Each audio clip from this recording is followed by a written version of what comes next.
মধ্যপ্রাচ্যের উত্তাল আকাশে বহু বছর ধরে একটাই প্রশ্ন ঘুরপাক খাচ্ছিল, শক্তির কাছে কি নতি স্বীকার করবে ইরান, নাকি শেষ পর্যন্ত নিজের সার্বভৌমত্ব ও জাতীয় মর্যাদা অক্ষুণ্ণ রাখবে। অর্থনৈতিক অবরোধ, সামরিক হুমকি, কূটনৈতিক চাপ আর হরমুজ প্রণালীকে ঘিরে অভূতপূর্ব উত্তেজনার মধ্যেও তেহরান বারবার ঘোষণা করেছে, ইরানকে ভয় দেখিয়ে বা অবরুদ্ধ করে কোনো শক্তিই নিজের লক্ষ্য অর্জন করতে পারবে না। আজ সেই দাবিরই যেন বাস্তব প্রতিফলন দেখা যাচ্ছে আন্তর্জাতিক অঙ্গনে।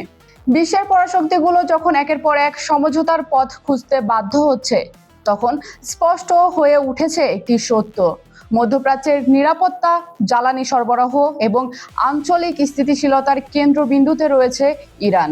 হরমুজ প্রণালীকে ঘিরে সাম্প্রতিক ঘটনা প্রবাহ শুধু একটি জলপথের নিয়ন্ত্রণের প্রশ্ন নয়, এটি জাতীয় মর্যাদা, কৌশলগত ধৈর্য এবং দীর্ঘদিনের প্রতিরোধের এক নতুন অধ্যায়।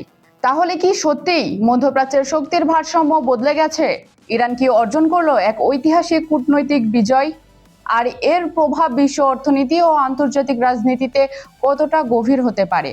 এসব প্রশ্নের উত্তর খুঁজতেই আজকের এই বিশেষ প্রতিবেদনে আপনাদের স্বাগতম। সার্বভৌমত্ব রক্ষা ও আঞ্চলিক স্থিতিশীলতায় ইরানের কূটনৈতিক বিজয়।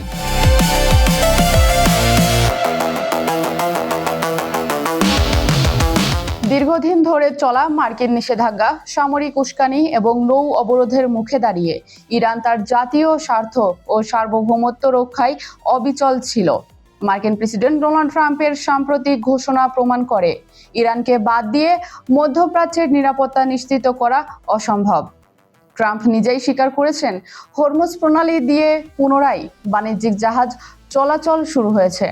ট্রুথ সোশ্যালে দেওয়া এক পোস্টে তিনি জানান, ইতোমধ্যে তেল বোঝাই বেশ কয়েকটি জাহাজ নিরাপদ করিডোর দিয়ে যাতায়াত করছে।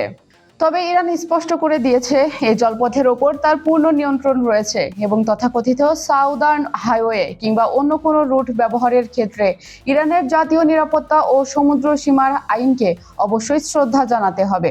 তেহরান সর্বদা আন্তর্জাতিক আইনের মধ্যে থেকে এই প্রণালীর নিরাপত্তা নিশ্চিত করে আসছে।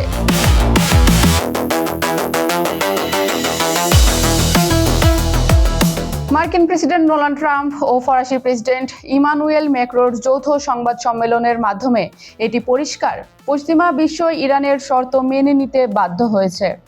ট্রাম্প দাবি করেছেন যে তেহরানের সঙ্গে একটি চুক্তি সম্পূর্ণভাবে স্বাক্ষরিত হয়েছে এবং আগামী শুক্রবারের মধ্যে হরমুজ প্রণালী আন্তর্জাতিক বাণিজ্যের জন্য সম্পূর্ণ উন্মুক্ত করা হবে।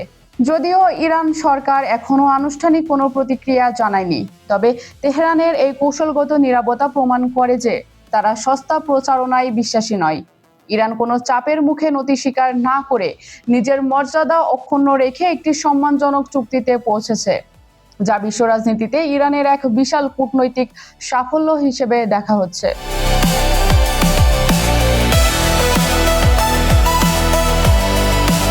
এই চুক্তির একটি বড় দিক হলো পারস্য উপসাগরে মার্কিন একাধিপত্যের অবসান। খসড়া চুক্তি অনুযায়ী আগামী 30 দিনের মধ্যে ইরানের নিজস্ব ব্যবস্থাপনায় হরমুজ প্রণালী পুরোপুরি খুলে দেওয়া হবে। শুধু তাই নয়, ডোনাল্ড ট্রাম্প নিজেই ঘোষণা করতে বাধ্য হয়েছেন যে হরমুজ প্রণালী এখন থেকে টোল মুক্ত থাকবে এবং ইরানের বন্দরগুলো থেকে মার্কিন নৌ অবরোধ সম্পূর্ণ তুলে নেওয়া হবে। এর মাধ্যমে প্রমাণিত হয়, ইরান তার জলসীমায় কোনো বিদেশি শক্তির অবৈধ হস্তক্ষেপ বরদাস্ত করেনি। মার্কিন নৌ অবরোধ তুলে নেওয়ার সিদ্ধান্তটি ইরানের অর্থনৈতিক ও সামরিক প্রতিরোধের এক ঐতিহাসিক জয়, যা মধ্যপ্রাচ্যের শক্তির ভারসাম্য সম্পূর্ণ বদলে দিয়েছে।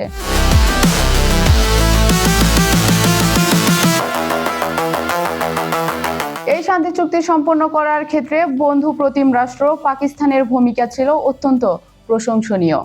পাকিস্তানের প্রধানমন্ত্রী শাহবাজ শরীফ জানিয়েছেন, আগামী শুক্রবার সুইজারল্যান্ডে এই ঐতিহাসিক চুক্তিটি স্বাক্ষরিত হবে। 3 মাসেরও বেশি সময় ধরে চলা এই সংকটের অবসান ঘটিয়ে ইরান বিশ্ববাজারকে স্থিতিশীল করতে বড় ভূমিকা পালন করেছে। বিশ্বের মোট তেল ও তরলীকৃত প্রাকৃতিক গ্যাসের এলএনজি 5 ভাগের 1 ভাগ এই পথ দিয়ে পরিবাহিত হয়।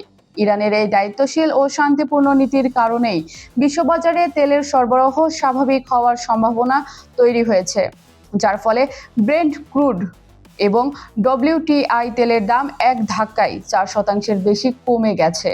এতে ধসে পড়া বৈশ্বিক জ্বালানি বাজারে বড় ধরনের স্বস্তি ফিরে এসেছে। ইরানের মার্চেন্ট মেরিন ইউনিয়নের প্রধান সামান রেজাই স্পষ্ট ভাষায় জানিয়েছেন, হরমুজ প্রণালীর নৌ পরিবহন ব্যবস্থা আর কখনোই যুদ্ধ পূর্ববর্তী অবস্থায় বা পশ্চিমাদের একক নিয়ন্ত্রণে ফিরবে না। কাতার ভিত্তিক সংবাদ মাধ্যম আল জাজিরাকে দেওয়া এক সাক্ষাৎকারে তিনি বলেন, এই সংকট শত বছরের পুরনো বৈষম্যমূলক কাঠামোকে ভেঙে চুরমার করে দিয়েছে। এখন এই প্রণালীর নিরাপত্তা ও ব্যবস্থাপনায় উপকূলীয় রাষ্ট্র হিসেবে ইরানের ভূমিকা আরও কার্যকর ও শক্তিশালী হবে।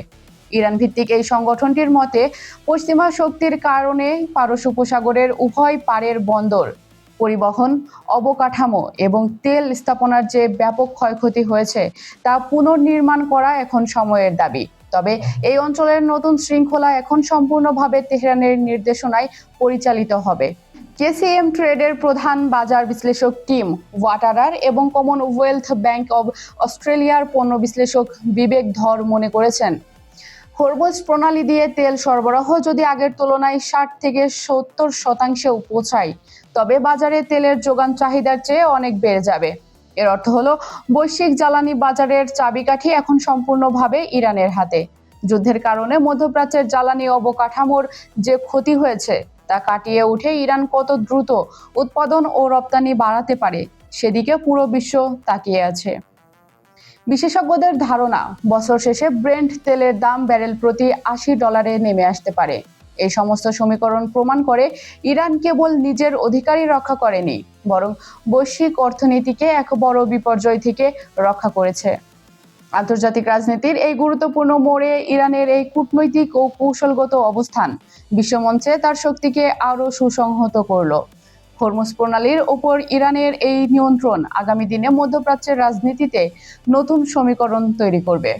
আজকের এই বিশেষ প্রতিবেদনটি আপনারা পৃথিবীর কোন প্রান্ত থেকে দেখছেন? Bangladesh, Bharat, Pakistan, America, Europe, Ukraine, Brazil, Argentina, Africa, Saudi Arab, Kuwait নাকি দুবাই সহ মধ্যপ্রাচ্যের অন্য কোনো দেশ থেকে? কমেন্ট করে অবশ্যই আপনার মূল্যবান মতামত আমাদের জানান। আন্তর্জাতিক রাজনীতির এমন সব গরম খবরের তাৎক্ষণিক আপডেট পেতে আমাদের চ্যানেলটি এখনই সাবস্ক্রাইব করুন। বিজ্ঞাপন ও প্রমোশনের জন্য ডেসক্রিপশনে দেওয়া নাম্বারে যোগাযোগ করতে পারেন। আজ এ পর্যন্তই, দেখা হবে পরের ভিডিওতে নতুন কোনো ইস্যু নিয়ে। ভালো থাকুন, নিরাপদ থাকুন। আল্লাহ হাফিজ।